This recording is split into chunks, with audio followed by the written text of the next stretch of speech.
Today we're recapping the Jacksonville Jaguars defeating the Pittsburgh Steelers 45-42. And I know I'm a little late with this, guys. I was supposed to recap both games yesterday, but my job called me in and I had to go work the whole day. So and through the night. So it just didn't work out. I couldn't make a video. So here I am making a video now, so you guys can get my input on it.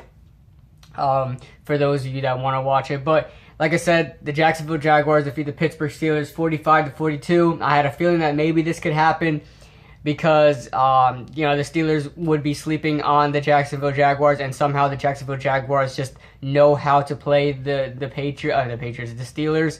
They'll be playing them next week, but they know how to play the Steelers. They beat up on them in Week 5, 30-9. Ben Roethlisberger throwing 5 interceptions, threw one early in this game to Myles Jack.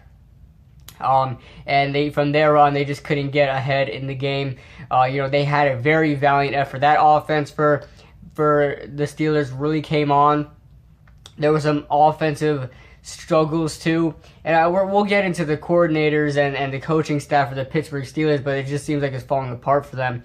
But we talk about the Jacksonville Jaguars and them putting up 38 offensive points with Blake Bortles as quarterback. And it just shows how unified this Jacksonville Jaguars team is. They're very young. Most of them were drafted. A lot of them were free agents too, but a lot of them were drafted as well. And these guys are young. They play together. They defend each other. Malik Jackson and Calais Campbell defending Blake Bortles, even though, we seen in the beginning of the year Allen Robinson does not like Blake Bortles that much. But Allen Robinson is not playing right now.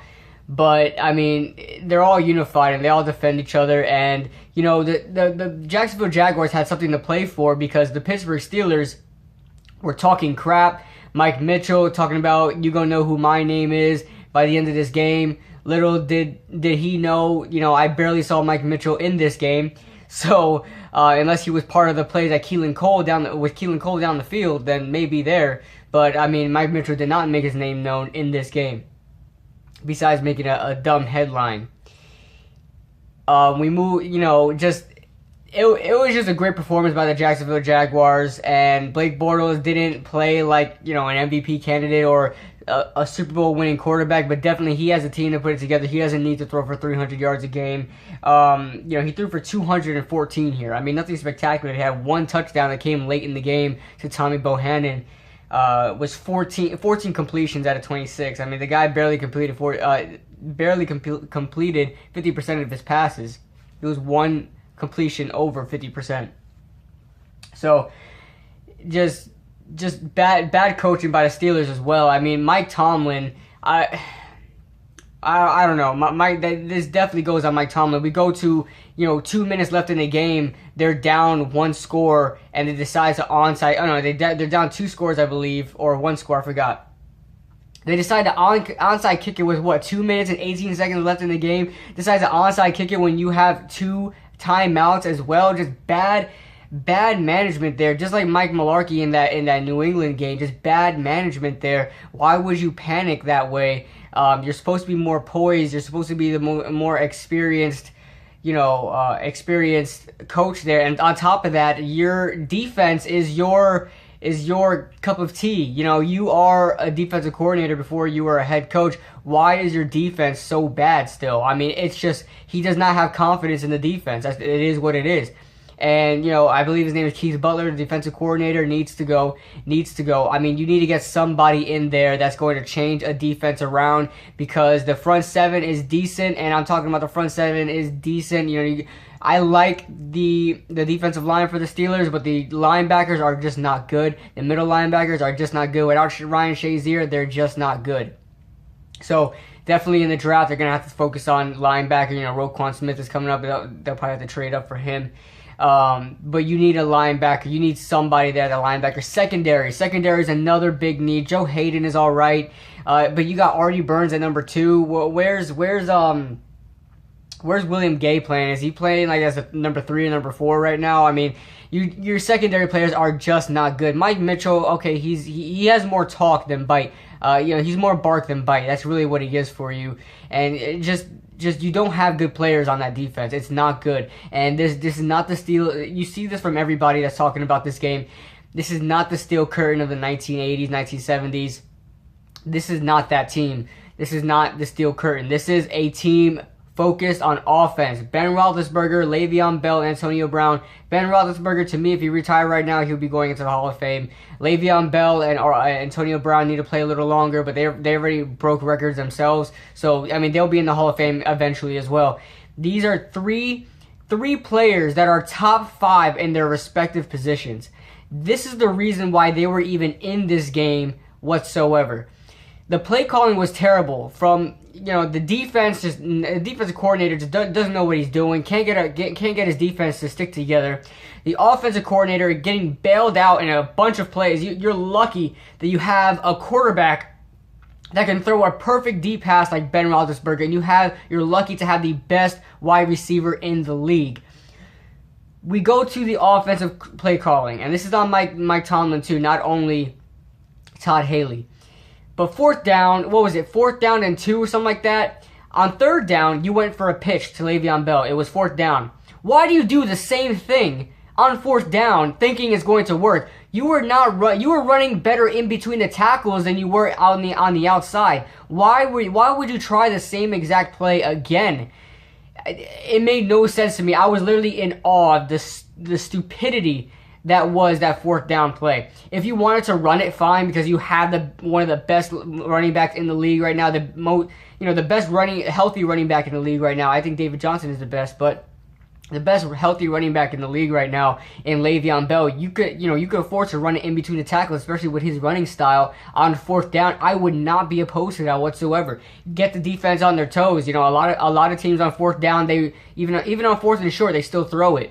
To try to get a better advantage there. But, you could run it with Le'Veon Bell is what I'm trying to get at. But you were having zero success running it to the outside on this Jacksonville team. Even the corners were participating in the run and doing a pretty good job at it. Why would you make that play call? It's stupid. And then 4th and 9. Luckily, this was a perfect pass to Antonio Brown. I believe both the touchdown passes for that Antonio Brown had in this game. I believe both of them were on 4th down. I don't know if I could check that here, but I believe both of them were on 4th down, or the first one was on 3rd. I know the second one was on 4th and 9, and just a deep ball, beautiful ball by Ben Roethlisberger. He saw AJ Bouye shading outside, covering his back. Antonio Brown boxing him out, and running inside on an outside 9 route. Ben Roethlisberger had the most perfect ball placement you have ever seen. Antonio Brown did not have to go up for the ball. He didn't have to stop for the ball. He didn't have to reach for the ball. That ball literally hit him right in the numbers. Literally. So, and Antonio Brown snags it, touchdown. But that's just a risky play call on 4th and 9. That kind of play call, I mean, maybe it was influenced because of the player that Antonio Brown is, but it's just these kind of things that will really cause a team to lose in situations like this. And you still lost anyway. So, with all that being said, I feel bad for Le'Veon Bell, Ben Roethlisberger, even though he had a bit to do with it. Ben Roethlisberger did, because he also fumbled. That resulted in a touchdown by Telvin Smith. By the way, Telvin Smith played great in this game. He's definitely my defensive player of the game. And then there was an interception by Myles Jack. So, that turning the ball over does not help you, especially early in the game. You set a tone early in the game when you turn the ball over. You set a tone. When Ben Roethlisberger threw that interception, I knew this was not going to be a great day. And yes, it was 21-0 at the time, where I'm just thinking maybe this is game over, but in the playoffs, we've been seeing a lot of comebacks so far in the playoffs this season alone, and so I'm thinking, you can't count the Steelers out, and they did come back. It was at one point, it was 21-14, then it was 28-14, then it was 28-21, then it was 35-21, then you get my drift. They were always, besides the times they were down by 1 score, they were always 2 scores behind. The They're 2 scores behind, then Pittsburgh shortens it to 1 score, and then Jacksonville goes up 2 scores, and then Pittsburgh shortens it to 1 score. I mean, the defense could not help the offense whatsoever. Putting up 42 points on the Jacksonville defense is outstanding. You should have won that game to do that. You deserve to win that game to do that. But it's the Steelers defense that could not do anything. Couldn't stop a nosebleed. Blake Bortles in the 4th quarter looked amazing. He wasn't off the mark whatsoever, throwing deep balls. Great. I mean, this was a different Blake Bortles than we've seen at Jacksonville against Buffalo. I'm thinking we're going to see the same Blake Bortles, the same team that scored 10 points against the Buffalo Bills, that has an outstanding defense, but come on now. The Steelers defense is decent. I mean, it's not good, but they put up 45 points. I mean, they put up 38 offensive points on them. I mean, if you can't stop that, you don't deserve to win. The offense for the Steelers deserve to win, but the defense otherwise. Let's get right on to the stats. This is already an 11-minute video. I just had to rant a little bit there because the Steelers could have won this game. They just shot themselves in the foot. The defense shot themselves in the foot, and that's what they get for talking all that smack. The Jaguars were pumped for this game, probably more than any other game they played this season, and they need to be just as pumped against the Patriots. So Blake Bortles, 14 of 26, 214 yards, 1 touchdown, no interceptions. Ben Roethlisberger, 37 of 58, 469 yards, 5 touchdowns, 1 interception. Sacked twice for 7 yards. By the way, Blake Bortles was not sacked once. So if you ask me who played well on this defense, nobody. On the Steelers defense, nobody. Cameron Hayward, 12 sack season in the regular season, did nothing in this game. Moving on. The Jacksonville running game. Leonard Fournette, 25 carries, 109 yards. Also had an probably an ankle sprain or something like that. Something was wrong with him. I think it happened during a spin move, so I assume it's his ankle. I think it was an ankle injury. It looked like he was probably going to be out in this game. He comes back in the second half. Guess what? This guy still runs for more yards, still runs for a touchdown. So 109 yards, 4.4 yards per carry, a hat trick in this game, 3 touchdowns. Blake Bortles, 5 for 35. TJ Yeldon, when his name was called, he was there to answer. Also had himself a touchdown when Leonard Fournette got hurt on the same drive he got hurt on. Le'Veon Bell, 16 carries, 67 yards, 4.2 yards per carry, and a touchdown. Had himself a rushing touchdown and a receiving touchdown in this game. Great receiving touchdown by Le'Veon Bell. I mean, that guy could be a wide receiver if he wanted to. The Jacksonville receiving game, TJ Yeldon led the way, and I mean, look at the spread of the ball with Blake Bortles. No receiver had over 3 receptions. No receiver had over 3 receptions. In fact, most of them have 1 reception. There are only 2 receivers, and one of them is not even a receiver. 2 receivers that had 3 receptions. TJ Yeldon, 3 out of 3, which is targets to completions, and receptions to targets. So 3 out of 3, 57 yards. Keelan Cole, 1 reception, 45 yards, and that was that big play late in the game to help them go up another touchdown in this game. Marquise Lee, 3 receptions, 28 yards on 6 targets. Ben Koyak, 1 for 21. James O'Shaughnessy, 1 for 19. Bobby Bohannon, 1 for 14. That was a touchdown. Allen Hurns, 1 for 12. Allen Hurns had a couple drops in this game. Most of them wasn't his fault. Actually, he only had 1 drop in this game. It wasn't his fault. Blake Bortles threw it way behind him. And then D.D. Westbrook, 1 for 8. So, Blake Bortles spread that ball around a lot in this game. And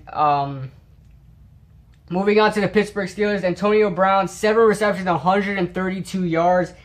This is why he is the best receiver in the league. He shows up in big-time moments, even in the playoffs against the Jacksonville Jaguars with A.J. Bouye covering him most of the game. Those 2 touchdowns were on A.J. Bouye, by the way. A.J. Bouye did not give up a touchdown the whole season. Besides, in this game, gave up 2 in this game to the best wide receiver in the league, and that's coming from a Giants fan. So 7 receptions, 132 yards, 2 touchdowns, 7 out of 11 targets. Vance McDonald, Vance McDonald, the guy that was traded from San Francisco, who is not even a great tight end in any way, had 10 receptions for 112 yards. No touchdowns, unfortunately, but I mean, he was targeted a lot in this game, 16 times. He was targeted 5 more targets than Antonio Brown was. Le'Veon Bell, 9 receptions, 88 yards. Martavis Bryant, 2 receptions, 78 yards, and a beautiful 42-yard touchdown. Eli Rogers, who started the first quarter leading the team in receptions, and then just wasn't, nobody noticed him after that. And then Juju Smith-Schuster, I'm disappointed. I'm very disappointed in Juju Smith-Schuster. He showed up on some kick returns and punt returns. That's it. 3 receptions, 5 yards. I mean, this guy did not show up whatsoever. He needed to show up in this game if they wanted to win. You get somebody other than Antonio Brown for the Jacksonville Jaguars to cover. So, moving on, the defense. The defense for the Jacksonville Jaguars. Telvin Smith, 16 tackles, 14 of them solo, 1 pass defense, 1 fumble recovery, and 1 touchdown. This guy played amazing. Everyone really played amazing. That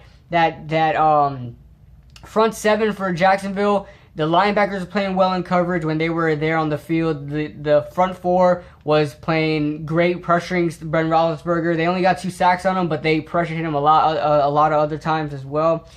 The secondary for Jacksonville played decent. You know, like I said, AJ Bouye gave up 2 touchdowns, and you know they tried. Telvin Smith also gave up a touchdown to Le'Veon Bell, but I mean that's not Telvin Smith's forte to be running down the field with Le'Veon Bell. Like, what was that?